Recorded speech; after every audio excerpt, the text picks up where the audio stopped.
Hi friends, welcome back to our channel. ఈరోజు మీరు చూడబోయే వీడియోలో వృషభ రాశి వారికి ఆగస్టు నెలలో ఎలా ఉండబోతుంది, అలాగే ఈ రాశి వారు ఈ సమయంలో చేయవలసిన దేవత ఆరాధన ఏమిటి, అలాగే మరిన్ని శుభ ఫలితాలను పొందడానికి రాశివారు ఎలాంటి పరిహారాలను పాటించాలి అనే విషయాలను ఇప్పుడు తెలుసుకుందాం. కృతికా నక్షత్రం 2, 3, 4 పాదాల్లో జన్మించిన వారు, అలాగే రోహిణి నక్షత్రం 4 పాదాల్లో జన్మించిన వారు మరియు మృగశిర నక్షత్రం 1, 2 పాదాల్లో జన్మించిన వారు వృషభ రాశికి చెందుతారు. ఈ రాశి జ్యోతిష చక్రంలో 2వ రాశి. ఈ రాశి యొక్క అధిపతి శుక్రుడు. ఈ రాశి వారు ఈ నెలలో విహారయాత్రలకు వెళ్తారు. అలాగే వీరు ఈ సమయంలో దాన ధర్మాల కోసం కొంత డబ్బును ఖర్చు చేస్తారు. ఈ కారణంగా మీకు ఈ సమయంలో సమాజంలో గౌరవ ప్రతిష్టలు పెరుగుతాయి. అలాగే ఈ రాశి వారు బంధువులకు ఈ సమయంలో ఆరోగ్యపరంగా చిన్న చిన్న సమస్యలు వస్తాయి. అలాగే ఈ రాశి వారికి ఈ సమయంలో వ్యాపారం విషయంలో అనుకూలంగా ఉంటుంది.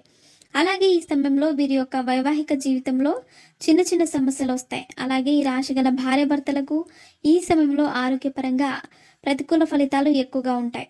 అలాగే ఈ రాశి గల ఉద్యోగస్తులకు ఈ సమయంలో ఉద్యోగ మార్పిడి ఉంటుంది.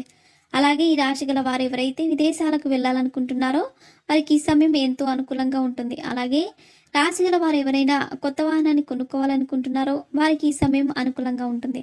అలాగే వీరికి ఈ సమయంలో ఆర్థిక పరంగా ఎటువంటి సమస్యలు ఉండవు. అలాగే ఈ సమయంలో మీరు ప్రారంభించే పనులన్నీ సకాలంలో పూర్తవుతాయి. అలాగే మీరు చేసే ప్రతి పనిలోనూ విజయాన్ని పొందుతారు. అలాగే ఈ రాశి వారికి ఈ సమయంలో వృత్తిపరంగా ఒత్తిడి ఎక్కువగా ఉంటుంది.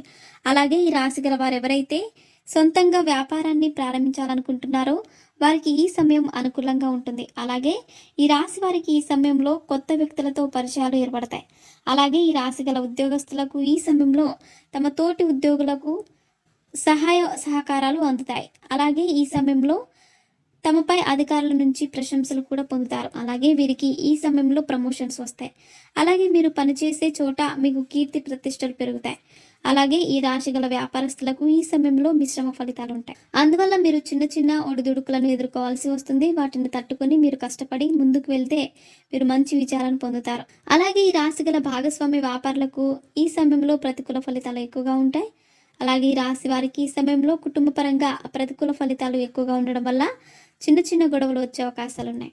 అంతేకాకుండా ఈ రాశి వారికి ఈ సమయంలో ఖర్చులు ఎక్కువగా ఉంటాయి. అందువల్ల ఆర్థిక పరంగా చిన్న చిన్న సమస్యలు వచ్చే అవకాశాలు ఉన్నాయి. అలాగే ఈ రాశి వారు ఈ సమయంలో ఆరోగ్యపరంగా తగిన జాగ్రత్తలు తీసుకోవాలి. అలాగే ఈ రాశి గల విద్యార్థులు ఈ సమయంలో కొంచెం కష్టపడి చదువుకుంటే మంచి ఫలితాలను పొందుతారు. అలాగే ఈ రాశి వారికి ఈ సమయంలో మానసిక ఒత్తిడి కూడా ఎక్కువగా ఉంటుంది.